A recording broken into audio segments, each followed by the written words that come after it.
Hey guys, and welcome back to another episode of Food School Smarter, Stronger, Leaner podcast on a mission to create a world where food makes us better.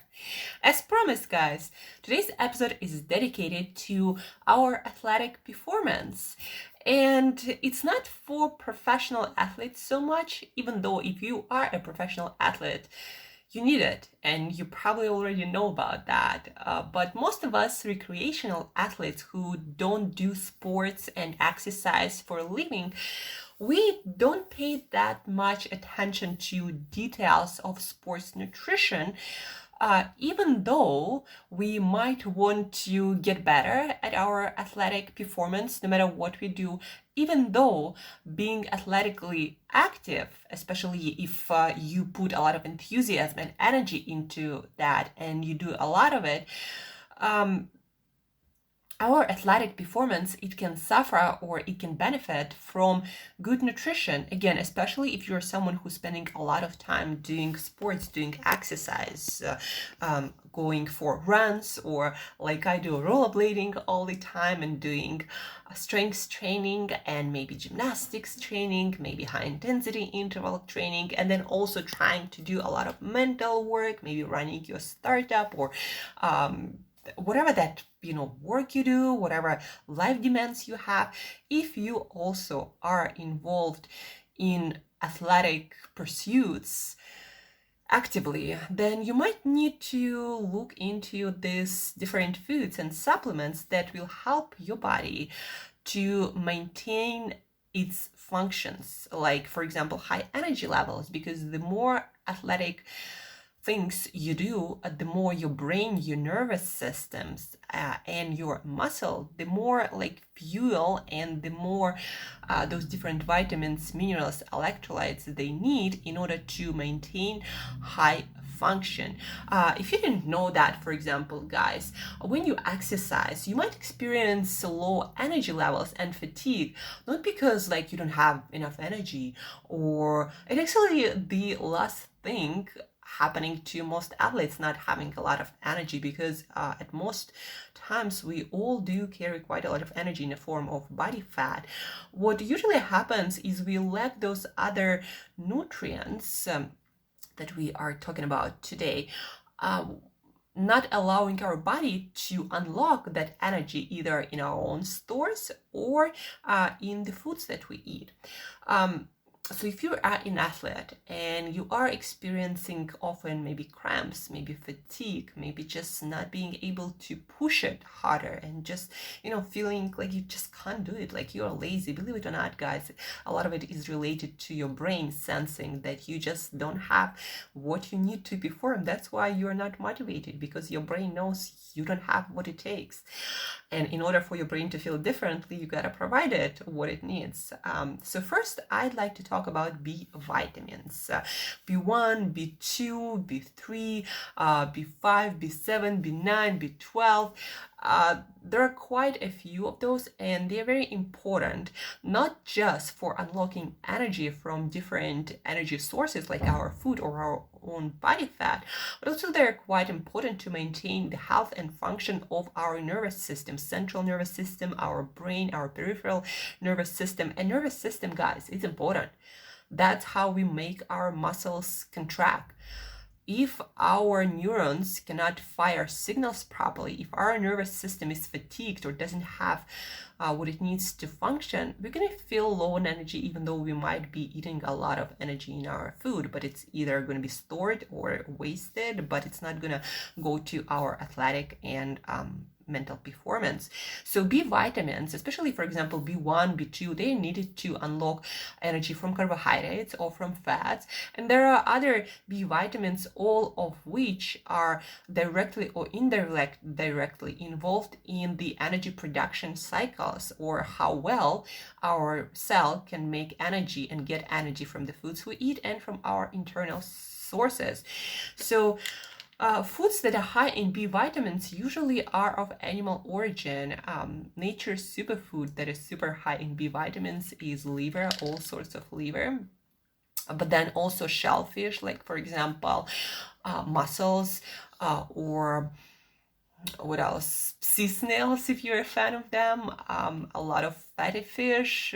But yeah, specifically shellfish. It's super high in B vitamins, especially B12. That is super important for our nervous system. But what I noticed from my personal experience, I do exercise every day. Usually it's like a couple of hours a day, especially now that lockdown is going on, and I spend more time than I'd like at home, because what else you're gonna do? Where are you gonna go? So I find it especially important to keep my exercise practice, and I do exercise a couple of hours a day every day. And I find it that I can't get enough B vitamins from my food, because I don't eat enough, and I don't feel like eating a lot of liver every day to just get all the B vitamins I need, and all the other food that I need for B vitamins, not just liver, because thiamine B1 that unlocks energy from our carbohydrates, for example, it is not found in liver that much, but nutritional yeast has quite a lot. Liver has some, but not a lot. Beans and some grains would have more, but again, it's different foods, different beans, so you need to look it up, every single one of them specifically.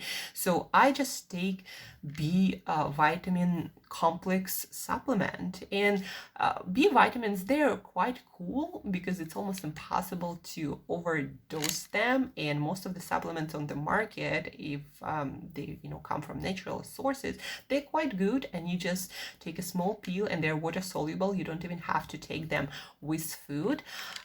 But they do improve the feeling of the amount of energy you have, and they do improve your exercise and your mental performance, guys. They do reduce the fatigue while you exercise, and after you exercise, your recovery goes up, and you just feel like you can take on so much more. So vitamin B complex vitamins, if you need any advice on specific brands, guys, reach out and we'll figure out what is the best one for you to get where you are, whatever is available. So B vitamins, that's number one. That is very often overlooked by a lot of sports nutritionists and a lot of athletes, especially recreational athletes who might not have the access to sports nutritionists.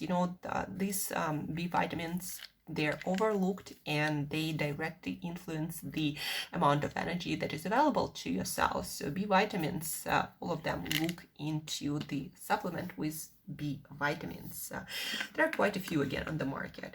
Then the second thing that I'd like to talk about is L-carnitine. This is amino acid that can be made in our body, and also we can get it from mostly animal sources. The redder the meat, usually the more L-carnitine, this amino acid, it has. Like, for example, let me actually tell you a few best sources that I have here. So beef has the most, then pork, then fish, then chicken, and then milk has some. Vegans and vegetarian sources, they do not have much or any. And L-carnitine is an important amino acid, and let me read you something from the website of National Institute of Health. So carnitine, what is it? Derived from amino acid, is found in nearly all cells of the body. Carnitine is the generic term for a number of compounds. Carnitine plays a critical role in energy production. It transports long-chain fatty acids, so basically some of the fats, into mitochondria, or energy-producing plants of our cells, so they can be oxidized or burned to produce energy. Basically, what L-carnitine amino acid does, it transports the fat, either from our food or from our body, into the cell's energy-producing plant to make the energy. And so if we don't have enough, we might be experiencing fatigue just because we can't transport our own fats or fats from our foods for energy to be burned in our cells. And there are not that many studies, or some of them poorly designed, and there is not so much like direct evidence, but some of the athletes swear by it. Also, it seems to help with any brain degenerative diseases like Alzheimer's or dementia, or anything that has to do with imbalance of energy metabolism in our brain. And our brain is the energy thirstiest organ of our body by weight. Brain by weight is only like 5% of our body weight, and it consumes like 20-25% of our energy. Especially it consumes even more if you do a lot of mental work. It's quite a hungry organ. And so L-carnitine seems to be also helping your brain, our brain, to get energy from different sources of fats, either in our food or in our body. Especially guys, if you are on low carb, high fat diet, you probably do need to substitute, especially if you are an athlete who tends to be more on a low carb side of things. You for sure need L-carnitine. From my side, I can just tell you that I always feel, and I experimented a lot, I was on it and without it, and I always feel like I do have more energy mentally and physically, and I feel less fatigue, and I feel like I can go further, I can push myself harder with L-carnitine mentally and physically. And also I tend to get leaner easier, and I don't have that much hunger when I do have L-carnitine, because we all have fat in our body to burn, so we just need to make sure that our body has all the pieces to burn that fat for energy. And so L-carnitine might help you to feel more energetic. Some people use it as a weight loss supplement, but guys, just remember that L-carnitine is the thing that transports fats for energy into our cells.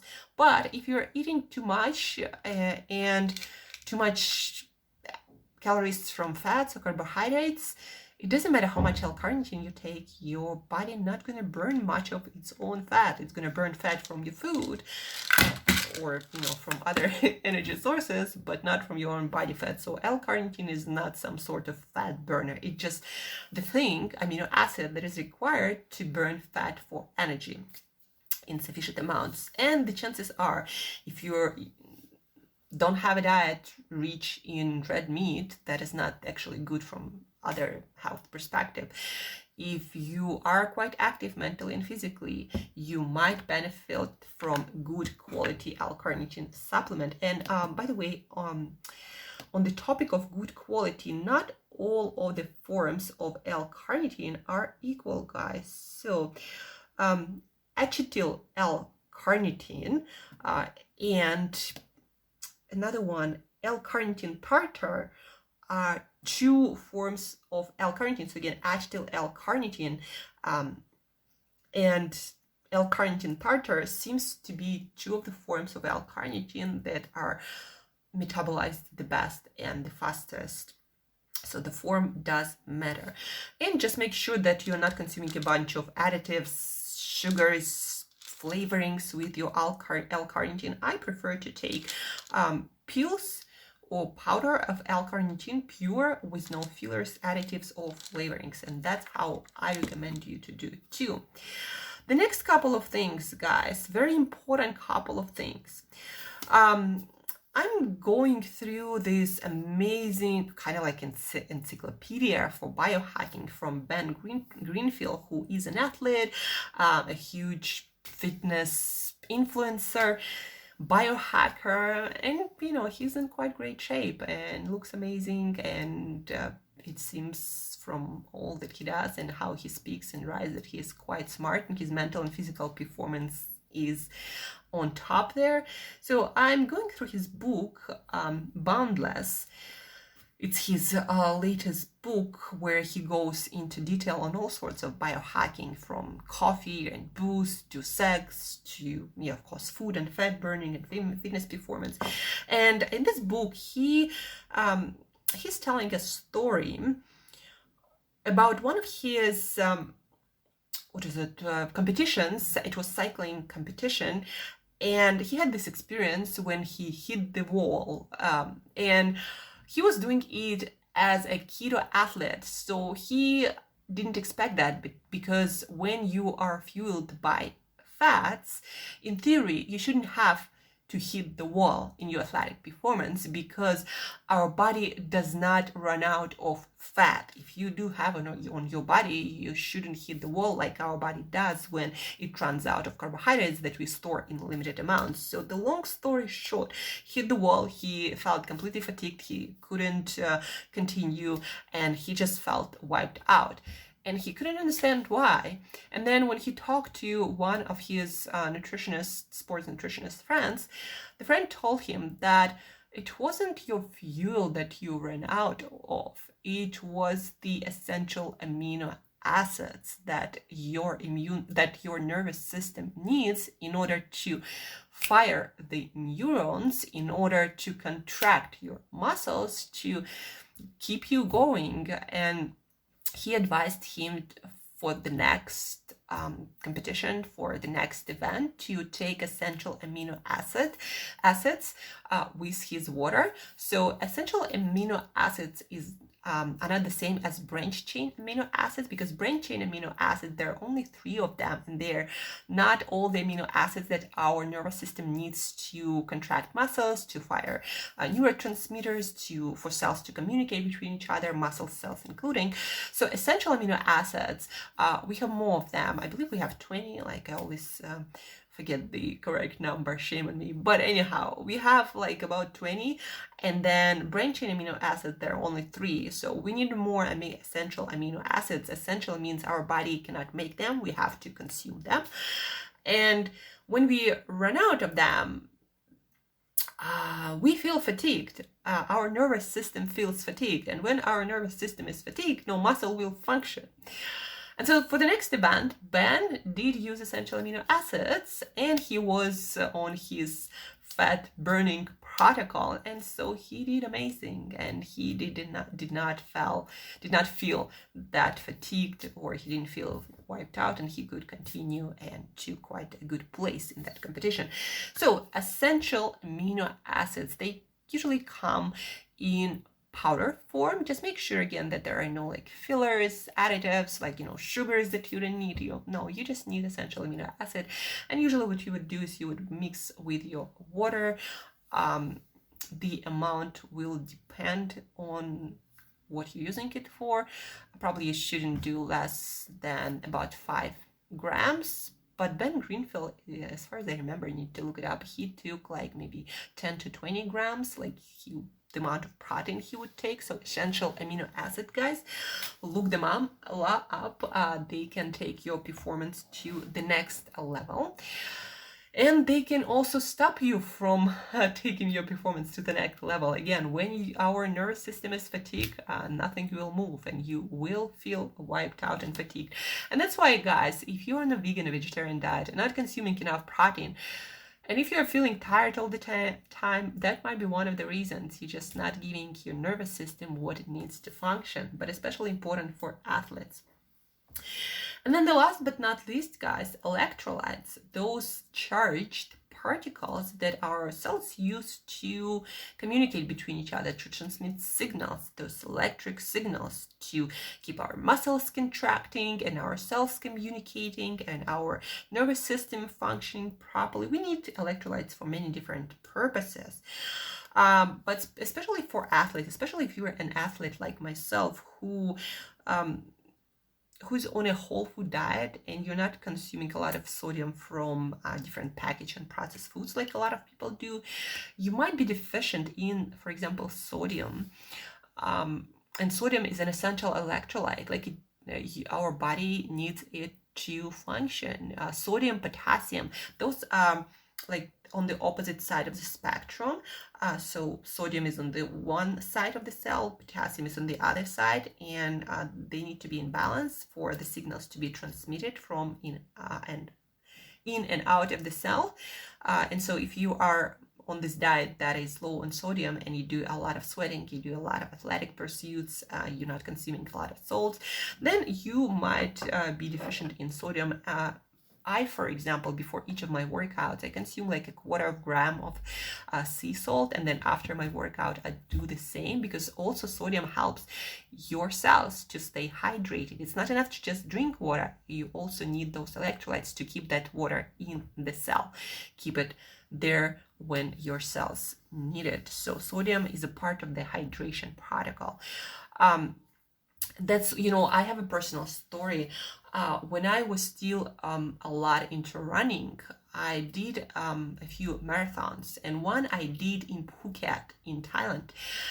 And I could barely finish that one. It was super hot.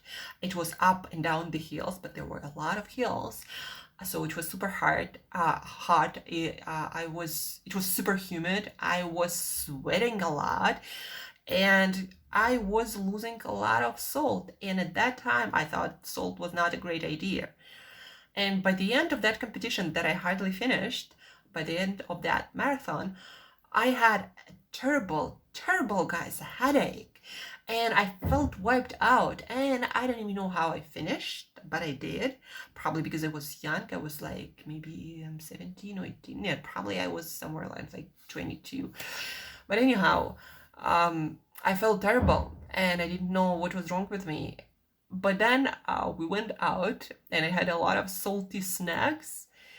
Not so much, calories or anything, but just a lot of salt. I went to this raw vegan restaurant myself with my friends, and I had a lot of salty stuff. And immediately, like almost instantly, I felt energized and I felt my headaches disappeared. And keep in mind that it's not about calories, because I ate fruit, a lot of bananas and stuff, because I thought that was supposed to fuel me and feel energized again.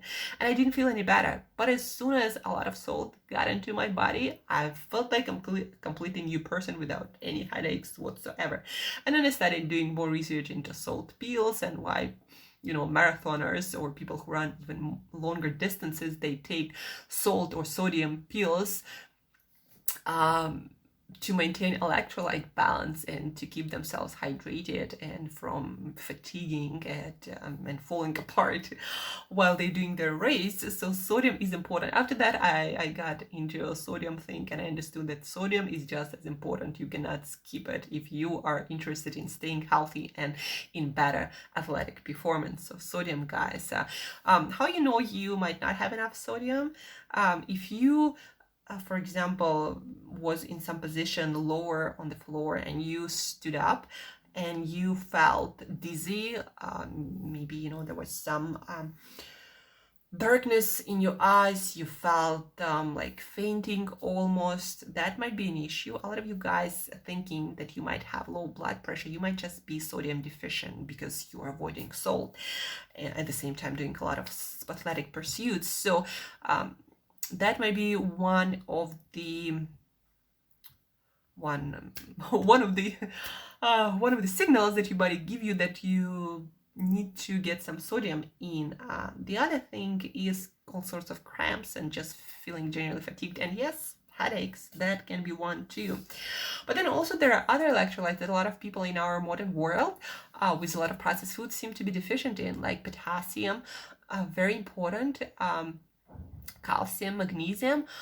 These electrolytes not just also important for muscle contraction and for your nervous system, for your nervous cell to properly communicate with each other to transmit the signals, the electricity that is needed for our athletic performance and any sort of performance.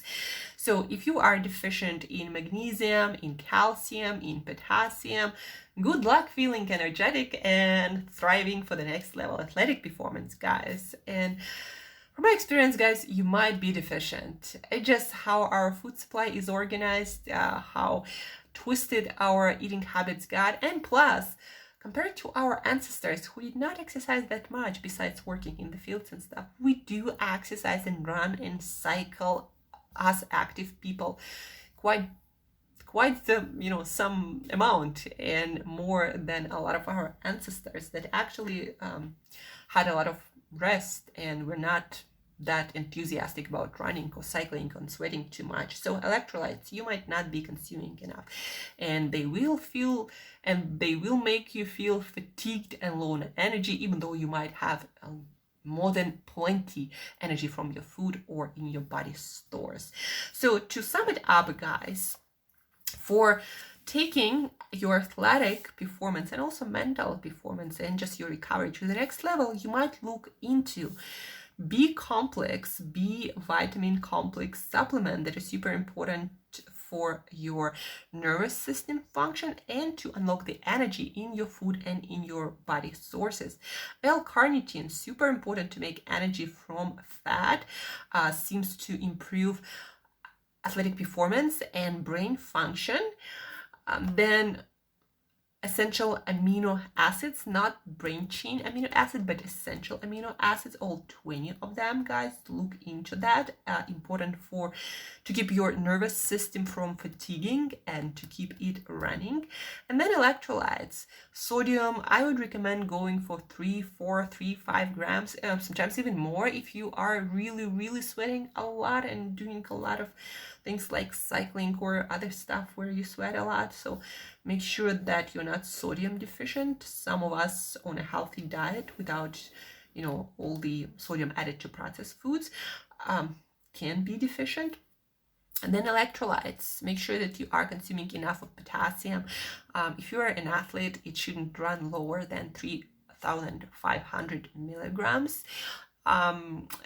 There are many foods that are rich in potassium, but most of them are vegetables and some fruit like bananas, for example. Also avocados, spinach, Brussels sprouts are quite high in potassium. Look into that. Magnesium, also really important for muscle function, contraction, heart muscle contraction. Calcium, also important for the same, muscle contraction and transference of the electrical signal. So magnesium, calcium, potassium, sodium, look into that. Electrolytes are super important for any sorts of performance and health, but especially for athletic performance. So B vitamins, L-carnitine, essential amino acids, and electrolytes, especially sodium, but then also potassium, magnesium, calcium. So that's it for today, guys. Your guide to next level athletic performance as an amateur recreational athlete. And again, if you are a professional athlete, it will benefit you too, but you probably already know it. If not, check with your sports nutritionist, or check with myself. I'm also a precision nutrition coach who does consult a lot of athletes. Thank you for tuning in, guys. Use this knowledge. If you have any questions at all about what you heard about today on this podcast, reach out via email or any of my social media. Share this episode with a friend of yours who's into a lot of athletic stuff. And guys, as usual, thank you for tuning in. Thank you for spending some time with me. I truly enjoyed it. And till next time, eat better daily.